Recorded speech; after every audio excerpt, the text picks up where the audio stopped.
আছো কেউ যে আগে পড়েছো, নিজে হোক বা বাড়িতে হোক পড়েছো? থাকলে বলো একটু, একটু দেখি সবাই যারা আছি একটু ইন্ট্রোডাকশন করি। কে কে আছো?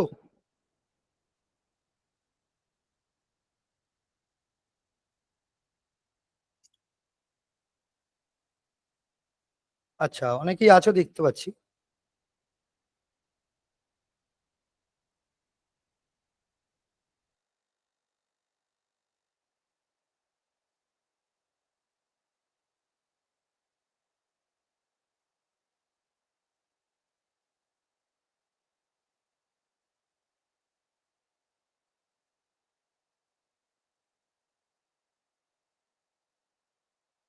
ব্যাকগ্রাউন্ড হচ্ছে ফার্স্ট চ্যাপ্টার। কেউ জানো এই হিস্ট্রিক্যাল ব্যাকগ্রাউন্ডের বিষয়টা কি?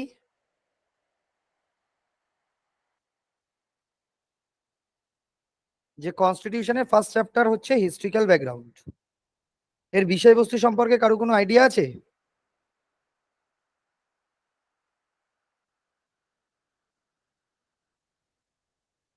যেটা কেন পড়বো, এটার গুরুত্ব কি? দেখো, আচ্ছা তোমরা সবাই শুনতে পাচ্ছ তো? সবাই সাইলেন্ট দেখতে পাচ্ছি। মানে তোমরা কমিউনিকেট না করলে আমি তো বুঝতে পারবো না। ওয়ান ওয়ে কমিউনিকেশন হলে তো পড়ানো সম্ভব নয়। হ্যাঁ স্যার, শুনতে পাচ্ছি। হ্যাঁ, কমিউনিকেট করতে হবে তো। দেখো, হিস্ট্রিক্যাল ব্যাকগ্রাউন্ড যেটা আমরা শুরু করব 1773 থেকে, রেগুলেটিং অ্যাক্ট থেকে। আমরা জানি যে ভারতবর্ষে বিভিন্ন ইউরোপিয়ানরা এসেছেন এবং ভারতবর্ষে দীর্ঘ সময় ধরে তারা ব্যবসা বাণিজ্য করেছেন এবং এক এক এক সময় ব্যবসা বাণিজ্য, মানে যেমন যদি আমরা ব্রিটিশদের কথা বলি, যে ভারতবর্ষে ঢুকেছিলেন কারা, এটা যদি ইন্ডিয়ান সাবকন্টিনেন্ট নিই, ইন্ডিয়া নিই, তো এইখানে হচ্ছে ইউরোপ রয়েছে। তো ইউরোপ থেকে বিভিন্ন সময় বিভিন্ন ইউরোপীয়রা ভারতে এসেছে। প্রথম এসেছিল কারা? পর্তুগিজরা। এরা প্রথমে আসে, 1 নম্বর। তাদের দেখানো পথ ধরে ভারতে ঢোকে ডাচরা, এরা সব ইউরোপিয়ান। তারপরে আসে কারা? ব্রিটিশরা। তারপরে কারা আসে? তারপরে আসে হচ্ছে ড্যানিশরা। আর লাস্টে কারা আসে? ফ্রেঞ্চরা। এই অর্ডারেই এরাই ভারতে ঢুকেছিল এবং ভারতে দীর্ঘদিন ধরে সাম্রাজ্য বিস্তার করেছিল। তো এদের মধ্যে স্টে করেছিল ব্রিটিশরা। সবাইকে পরাজিত করে ভারতে প্রথমে একজন ট্রেডিং গোষ্ঠী হিসেবে ভারতে ঢোকে। মূল লক্ষ্য ছিল ব্যবসা বাণিজ্য, এবং ধীরে ধীরে ভারতে কি করে? ঔপনিবেশিক সাম্রাজ্য বিস্তার, এবং তারপরে ভারতের শাসন ব্যবস্থা নিজেদের হাতে তুলে নেয়। তারা সুদীর্ঘ সময় ধরে ভারতে তারা রাজত্ব করে, এবং ভারতের প্রশাসনিক বা ভারতের আইন বিভাগ সমস্ত কিছুতেই তাদের একটা ছাপ রয়ে গেছে, এবং তাদের একটা প্রতিফলন আমরা কি পাই? ইন্ডিয়ান কনস্টিটিউশনেও পাই। তো এই যে ভারতের সংবিধান তৈরি হচ্ছে, তার পেছনে ব্রিটিশদের অবদান অনস্বীকার্য। ঠিক আছে?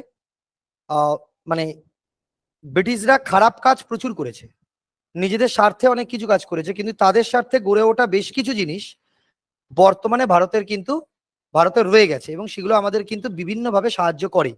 এবং তাদের সেই জায়গা ছাড়া, সেই জিনিসগুলো ছাড়া বর্তমানে আমরা যে নিজেদেরকে মডার্ন বলে দাবি করছি সেটা হতাম না। এই যে আমাদের বর্তমানে তুমি দেখো অত্যাধুনিক রেলওয়ে ব্যবস্থা, সেটা তো ব্রিটিশদেরই দেওয়া। যদিও ব্রিটিশরা সেটা নিজেদের স্বার্থে তৈরি করেছিলেন, যাতে ট্রেডিং খুব ফাস্ট হয়। এই যে তাদের ওয়েস্টার্ন এডুকেশন সিস্টেম, সেটা তো তাদেরই তৈরি করা। তো এই হচ্ছে বিষয়গুলো। তো 1773 সালে কি হয়েছে এটা যদি দেখি, এখানে এখানে একটা রেগুলেটিং অ্যাক্ট পাস হয়েছিল। 1773 সালে রেগুলেটিং অ্যাক্ট বলি। ব্রিটিশরা যখন ভারতে রাজত্ব করছে, ব্রিটিশরা যখন ভারতে ঢোকে, তারা একটা বণিক গোষ্ঠী হিসাবে ঢোকে, যার নাম ছিল ইস্ট ইন্ডিয়া কোম্পানি।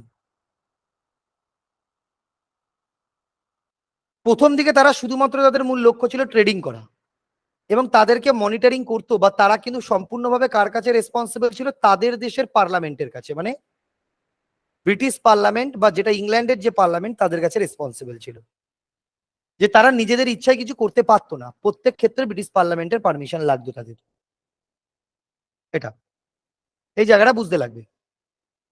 তো 1773 সালে, এবার তার আগে ব্রিটিশরা কবে ভারতে ঢুকেছিল কেউ জানো? কত সালে ভারতে পা দিয়েছিল কেউ বলতে পারবে?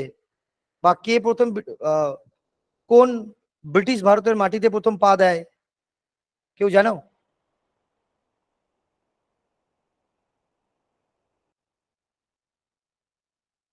দেখো, প্রথম ব্রিটিশদের আগমন ভারতে হয়, হ্যাঁ বলো বলো, 1808-এ। কে এসেছিলেন? Captain Hawkins. সেই সময় ভারতে রাজত্ব করছিল কে? ভারতের সেন্ট্রালে কাদের পাওয়ার ছিল? মুঘলদের। মুঘলরা ভারতে সাম্রাজ্য বিস্তার করছিল, সেই সময় ব্রিটিশদের আগমন হয়। এবং মুঘল রুলার হিসেবে কে ছিলেন? সম্রাট জাহাঙ্গীর। তারা যে টাইমে 1608-এ ভারতে আসে, থার্ড ট্রাভেলার হিসেবে তারা ভারতে এলো, বা ইউরোপিয়ান হিসেবে, তাদের অলরেডি, তাদের আগে অলরেডি আরো দুটো ট্রেডিং গোষ্ঠী বা ইউরোপিয়ান গোষ্ঠী ভারতে অলরেডি সাম্রাজ্য বিস্তার করছে বা ব্যবসা বাণিজ্য করছে। তো তারা প্রথমেই এসেছিল কি, তাদের মূল লক্ষ্য ছিল ব্যবসা বাণিজ্য করা। এবং ব্যবসা বাণিজ্য করতে গেলে ভারতে তো পারমিশন লাগবে। তো পারমিশন কার কাছ থেকে পাবে? তো পারমিশন যার কাছে পাওয়ার রয়েছে তাদের হাত থেকে নিতে হবে। সেই সময় ভারতের সম্রাট শাহজাহান, বা সেই সময় যদি আমরা বলি যে কে অ্যাকচুয়াল পাওয়ারে রয়েছে, শাহিন হিসেবে সেই সময় সম্রাটের বা সিংহাসনে বসে আছেন জাহাঙ্গীর সাহেব। তো ক্যাপ্টেন হকিংস তার কাছে ছুটলেন, তার কাছে গিয়ে তিনি অনুরোধ করলেন যে তারা ভারতে ব্যবসা বাণিজ্য করতে চায়। এই পারমিশন চাওয়ার জন্য তিনি গেছিলেন। ক্যাপ্টেন হকিংসকে বাঁচানো হয়েছিল, মানে বেছে নেওয়া হয়েছিল ব্রিটিশদের তরফ থেকে এই কারণে যে তিনি খুব ভালো পরিমাণে খুব ভালো কথা বলতে পারতেন, এবং তার যে মানে যেমন তিনি ইংলিশে দক্ষ ছিলেন, তেমন সেই সময় তো যারা মুঘলরা ছিলেন, মুঘলদের ভাষা বোঝার মতো তেমন কাউকে পাওয়া যাচ্ছিল না। তো ক্যাপ্টেন হকিংস ছিলেন সেই ব্যক্তি যিনি দুটো ভাষাতেই পারদর্শী। তো তিনি এলেন এবং সেই আবেদন জানালেন, এবং আলটিমেটলি জাহাঙ্গীর যদিও প্রথম প্রথম এই আবেদনে সাড়া না দিয়ে তিনি বলেছিলেন সারা ভারতবর্ষে আমি পারমিশন না দিলেও তোমাদেরকে ভারতের ওয়েস্ট কোস্ট গুজরাটে বাণিজ্যের পারমিশন দেবো, ওয়েস্ট কোস্টে দেবো। তো সেই নিয়ে তখন তারা কি করলো, সেখানেই সন্তুষ্ট হলো, এবং এখানেই তাদের প্রথম ঘাঁটি গড়ে তুললো সুরাট বলে একটা জায়গায়। এরা ছিল তাদের ফার্স্ট পার্মানেন্ট ফ্যাক্টরি ব্রিটিশদের তৈরি করা, এখানে গড়ে তুলেছিল। সালটা তখন 1613, এখানে গড়ে তুললো। এই যে তাদের একটা পার্মানেন্ট ঘাটা ফ্যাক্টরি তৈরি হয়ে গেল, এখান থেকেই তাদের পথ চলা শুরু হলো, এবং সময় যত যাচ্ছে ভারতের এক এক জায়গা তারা দখল করছে, এবং একটা সার্টেন টাইমের পরে পুরো ভারতবর্ষ তাদের কন্ট্রোলে চলে আসছে। এবং তখন তারা আস্তে আস্তে ট্রেডিং থেকে শিফট হয়ে কোন দিকে চলে যাচ্ছে? প্রশাসনিক ক্ষমতা দখলের দিকে চলে যাচ্ছে, বা ঔপনিবেশিক সাম্রাজ্য বিস্তারের রাস্তার দিকে হাঁটছে। এই হচ্ছে ওভারঅল জিনিসটা। এতটুকু বুঝতে পেরেছি কিনা বলতো? হ্যাঁ স্যার। স্যার কথাগুলো না কেটে যাচ্ছে, আর ভিডিওটা মানে প্রবলেম হচ্ছে। ভিডিও প্রবলেম হচ্ছে, কথা কেটে যাচ্ছে, দেখ, ওয়েট করো একটু।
হ্যালো, হ্যালো, শোনা যায়? হ্যাঁ স্যার, শোনা যাচ্ছে। কোনো ভয়েস ব্রেক করছে নাকি, না ক্লিয়ার শুনতে পাচ্ছ? না, এখন ভয়েস ব্রেক করছে না, ঠিক আছে। আর ভিডিওটা একটু দেখো তো, ভিডিওটা এখন ঝাপসা আসছে কিনা, হেজি আসছে কিনা। স্যার আপনি ফ্রন্টে আসুন, তাহলে বুঝতে পারবেন। আচ্ছা আচ্ছা, ঠিক আছে ঠিক আছে।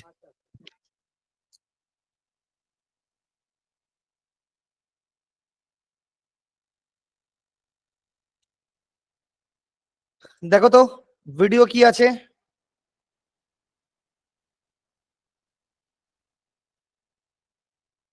ভিডিও ঠিক আছে, কিন্তু মানে লেটে চলছে, মানে স্টে করে যাচ্ছে মাঝে মধ্যে। ভিডিও স্টে করে যাচ্ছে, ভিডিও স্টে করছে, মাঝে মাঝে থেমে যাচ্ছে, তাই হচ্ছে? মানে কাট কাট হয়ে আসছে। কাট হয়ে আসছে। হ্যাঁ স্যার, আপনি বলুন, এই নোটিস লেখাগুলো দেখো, দেখো তো আমি যে লিখছি। লেখা বোঝা যাচ্ছে।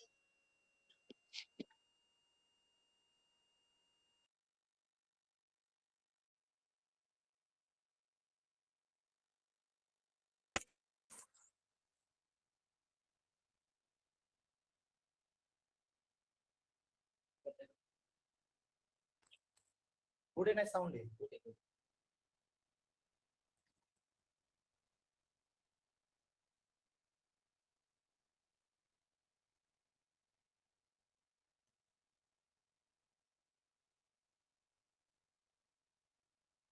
ঠিক আছে, লেখ করছে। দেখো তো লেখাটা দেখতে পাচ্ছ কিনা, it was the first regulating act enacted by the British parliament. লেখাটা দেখা যাচ্ছে? দেখা যাচ্ছে। দেখা যাচ্ছে, সমস্যা হলে বলবে আমাকে। দেখো কি বলছে, হ্যাঁ যেটা বলছিলাম। তো এইভাবে ব্রিটিশরা কি করছে, ভারতে ঔপনিবেশিক সাম্রাজ্য বিস্তারের দিকে চলে যাচ্ছে। তো সেই সময় যখন ইস্ট ইন্ডিয়া কোম্পানি ভারতে রাজত্ব করছে, সেই টাইমে কি করছে, তাদেরকে মানে যখন ভারতে এলো, একটা টাইম লিমিট যদি আমি দেখি ভালো করে বুঝবে।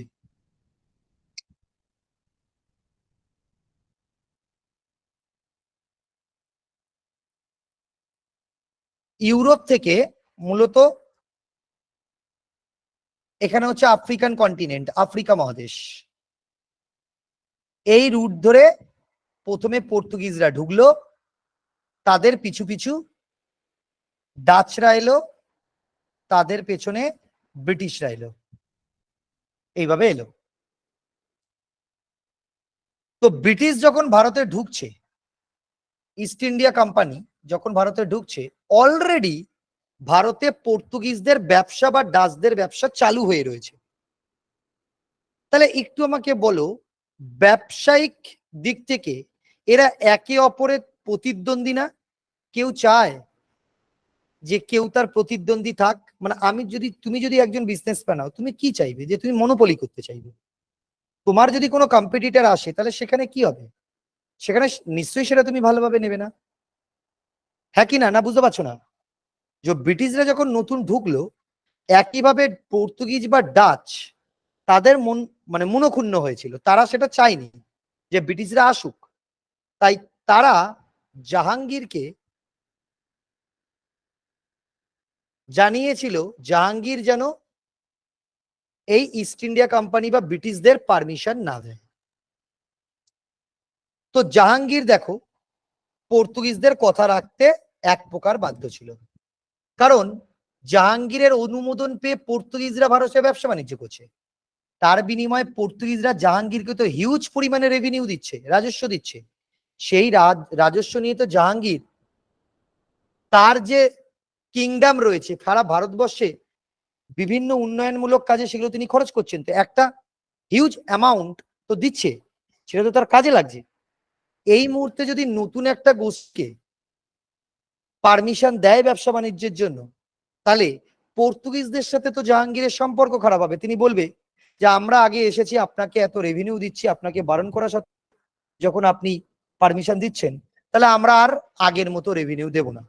তাহলে রেভিনিউ যদি কমিয়ে দেয়, তাহলে তো আখেরে জাহাঙ্গীরের লস। তো জাহাঙ্গীর সমস্ত কিছু বিবেচনা করে প্রথমেই ইস্ট ইন্ডিয়া কোম্পানিকে পুরো ভারত জুড়ে ব্যবসা বাণিজ্যের ছাড়পত্র দেয়নি, কিন্তু জাহাঙ্গীরও মনে মনে ছিল যে ইস্ট ইন্ডিয়া কোম্পানিকে ছাড়পত্র দিতে, কারণ দীর্ঘদিন একই জায়গায় ব্যবসা বাণিজ্য করতে করতে টুকাটুকি, ঝামেলা, অশান্তি এগুলো তো হবেই। এতদিন ধরে তারা ব্যবসা বাণিজ্য করছে, তো পর্তুগিজ এবং জাহাঙ্গীরের মধ্যে সম্পর্কটাও তলানির দিকে চলে এসেছিল। তো জাহাঙ্গীরও মনে মনে চাইছিল যে নতুন কাউকে সুযোগ দেওয়া হোক। তো সেই সুযোগ যে তিনি দেবেন, তিনি তো জানেও না আদেও তারা কিভাবে ব্যবসা করবে, কত টাকা তাদের কাছ থেকে নেবে। তো তাদের একটা নতুন গোষ্ঠীকে পারমিশন দিতে গিয়ে যে পুরনো রয়েছে তার সাথে যদি চটাচটি হয়ে যায়, যে টাকা সে পাচ্ছে সেটাও তো হাতছাড়া হবে। এই সমস্ত কিছু বিবেচনা করে তিনি আপাতভাবে তাদের পারমিশন না দিয়ে বলেছিলেন আপনারা ভারতের পশ্চিম উপকূল বরাবর ব্যবসা বাণিজ্য করুন। সেই মতো তারা কিন্তু পশ্চিম উপকূলে সুরাটে তাদের ব্যবসা বাণিজ্য গড়ে তুলেছিল। এইভাবে তাদের যাত্রাপথ শুরু হলো এবং একে একে ভারতের সমস্ত জায়গা যখন দখল করে নিচ্ছে, সবাইকেই পরাজিত করছে। তাদের আগে যারা এসছিল বা তাদের পরে যারা এসছিল, ড্যানিশ থেকে শুরু করে ফ্রেঞ্চ, সবাইকেই পরাজিত করছে এবং নিজেরা কি হয়েছে, অজেয় হয়ে উঠেছিল, খুব পাওয়ারফুল হয়ে উঠেছিল। এবং শুধু তাই নয়, ভারতের বিভিন্ন জায়গায় বিশেষ করে বাংলা, বিহার, উড়িষ্যার মতো জায়গায় কৃষকদের উপর নির্বিচারে অত্যাচার চালাতো এই ইস্ট ইন্ডিয়া কোম্পানি। জোর করে তাদের কাছ থেকে অর্থ আদায় করা, জোর করে জমি থেকে উৎখাত করা। এই কারণে দেখবে যত ফার্মার বা কৃষক বিদ্রোহগুলো হয়েছে এই জায়গাগুলো জুড়ে হয়েছে, এই জায়গাগুলো জুড়ে। তো এইবার তাদের সমস্ত গতিবিধিতে কি করছে ভারতে ইস্ট ইন্ডিয়া কোম্পানি, সেগুলোকে তীব্র নজর রাখছিল ব্রিটিশ পার্লামেন্ট ইংল্যান্ডে বসে।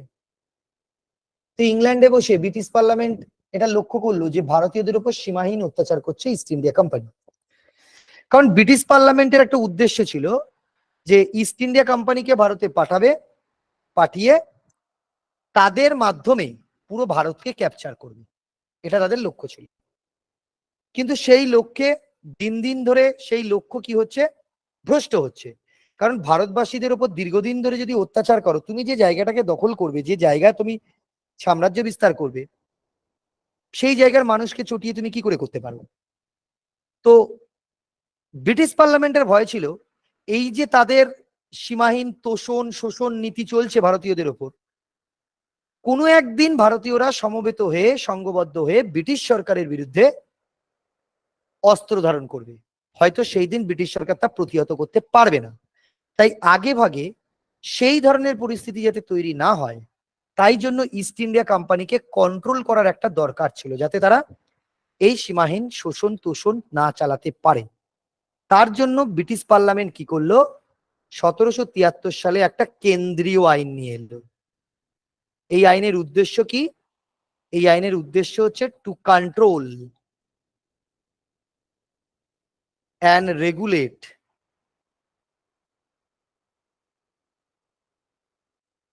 The affairs of east India company in India.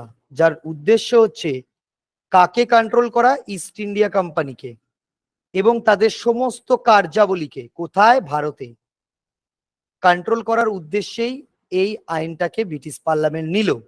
তুমি বলতে পারো এক প্রকার ইস্ট ইন্ডিয়া কোম্পানিকে পায়ে একটা শিকল পরিয়ে দেওয়া হলো, যাতে তারা এই সীমাহীন অত্যাচার না চালাতে পারে। বোঝাতে পারলাম এতটুকু? দেখো তো যে 1773 সালের রেগুলেটিং অ্যাক্টটাকে আনার উদ্দেশ্য কি ছিল, এটা বুঝতে পারলে কিনা দেখো।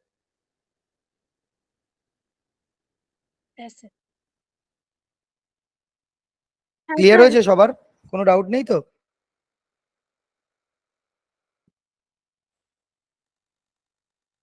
না। ঠিক আছে, এবার আসি 1773 রেগুলেটিং অ্যাক্টের নেক্সট পয়েন্টে। নেক্সট পয়েন্ট কি ছিল? নেক্সট পয়েন্ট এটা ছিল, এই অ্যাক্টের মাধ্যমে আরেকটু গল্প তোমাদের বলি। তোমরা হিস্ট্রি ক্লাস করেছো? এটা হিস্ট্রি ক্লাস, হিস্ট্রিক্যাল ব্যাকগ্রাউন্ড, এখানে পুরো গল্পটাই হিস্ট্রির, পুরো গল্পটাই হিস্ট্রির হবে। কারণ এর সাথে এর পরোক্ষপরকে হিস্ট্রি জড়িয়ে, কারণ এই সময়ের হিস্ট্রি বা ইতিহাস না জানলে বোঝা যাবে না। তো তোমরা হিস্ট্রি ক্লাস কি করেছো, পেয়েছো একটাও? মডার্নের হ্যাঁ স্যার, মডার্ন হিস্ট্রি ক্লাস, একটা। হ্যাঁ মডার্ন হিস্ট্রি ক্লাস। তার মানে তো তোমরা যেটা বললাম তোমরা জানো তো। একটা হয়েছে। হ্যাঁ একটা হ্যাঁ পেলেও তাহলে তো তোমরা বুঝে গেছো যে ভারতে কারা কারা ঢুকেছে। যে হ্যাঁ অর্ডারটা আমি দেখালাম সেই অর্ডারটা তো তোমরা তাহলে জানো। হ্যাঁ হ্যাঁ স্যার, হ্যাঁ স্যার, হ্যাঁ হ্যাঁ ঠিক হ্যাঁ। আছে, তাহলে তোমাদের সুবিধা হবে। এখানে দেখো, ব্রিটিশরা যখন ভারতটাকে পুরো নিজেদের দখলে নিয়ে এলো, মূলত এই এত বড় ভারতবর্ষকে তারা তিনটে জায়গা থেকে পরিচালনা করত।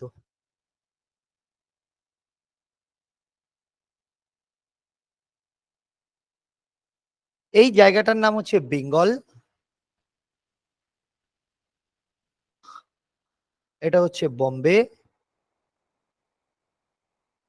এটা হচ্ছে ম্যাড্রাস। মাদ্রাজ। এই তিনটে জায়গা থেকে তারা টোটাল ভারতবর্ষকে পরিচালনা করত। এই তিনটে জায়গাকে আমরা বলি প্রেসিডেন্সি অঞ্চল।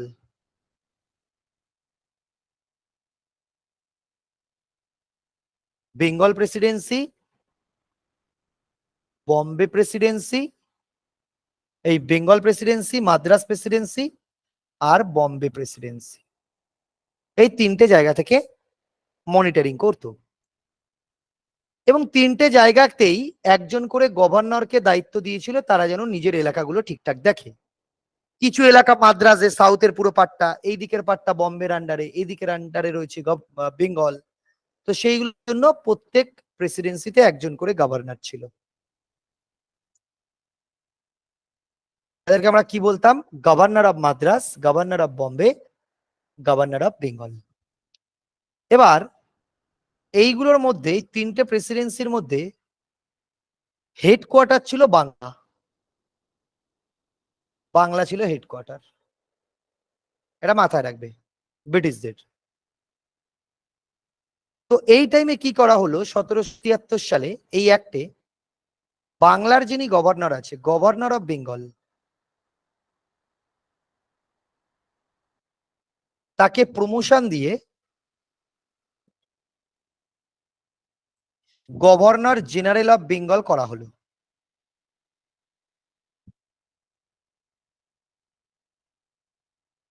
তার মানে এই যে যিনি গভর্নর ছিলেন তাকে প্রমোশন দিয়ে তার পোস্টটা গভর্নর থেকে গভর্নর জেনারেল বানানো হয়েছিল।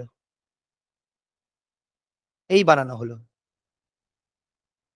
এবং এই টাইমে বাংলার গভর্নর ছিলেন ওয়ারেন হেস্টিংস, তাকেই প্রমোশন দিয়েছে। তার মানে গভর্নর জেনারেল হিসাবে কে রয়েছে? ওয়ারেন হেস্টিংস রয়েছে। তাহলে আমরা এখানে কি দেখলাম? তাহলে গভর্নর অফ বেঙ্গল মানে কি? এখানে গভর্নর অফ বেঙ্গল থেকে গভর্নর জেনারেল অফ বেঙ্গল হওয়া মানে কি? এই পোস্টটা যিনি গভর্নর জেনারেল হচ্ছেন, তাহলে এই পোস্টটা গভর্নরের লাস্ট পোস্ট না? মানে ব্যাপার হচ্ছে কি, তুমি বিডিও হলে সেখান থেকে এসডিও হলে, তাহলে এসডিও তে জয়েন করার আগে ওই ব্লকের তুমি লাস্ট বিডিও ছিলে। মানে তোমার, এটা তোমার বিডিও হিসেবে তোমার শেষ কাজ, লাস্ট কাজ। তারপর তুমি প্রথম কাজ বা প্রথম অন্য জীবন শুরু করছো এসডিও হিসাবে। না বোঝাতে পারিনি? হ্যাঁ স্যার। তাহলে তাহলে আমি বলতে পারি এখানে ছিলেন যিনি, তিনি ছিলেন লাস্ট গভর্নর, আর এটা যেটা হলো ফার্স্ট হলেন, ফার্স্ট গভর্নর জেনারেল। তাহলে দুটো ব্যক্তি তো একই ব্যক্তি হবে, যিনি লাস্ট গভর্নর অফ বেঙ্গল তিনি first governor general of Bengal. তাহলে এইখানে যিনি ব্যক্তি ছিলেন তিনি ছিলেন ওয়ারেন হেস্টিংস, তাহলে এখানেও হবে ওয়ারেন হেস্টিংস। এতটুকু নিয়ে কোনো ডাউট থাকলে বল।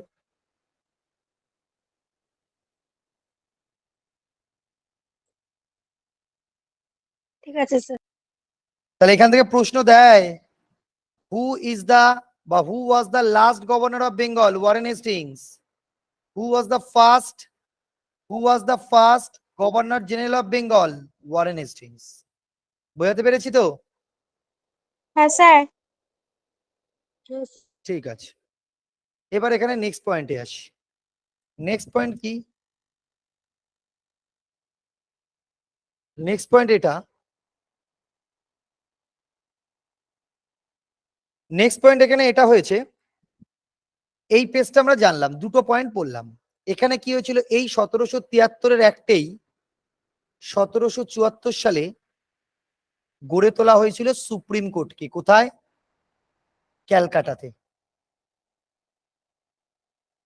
তখন ক্যালকাটা নাম ছিল, কলকাতা হয়নি। তো সেই সময় এই সুপ্রিম কোর্টের চিফ জাস্টিস বা প্রথম বিচারপতি ছিলেন স্যার এলিজা এমপে। এটা বহুবার পরীক্ষায় এসছে, এটা দেয় পরীক্ষায়।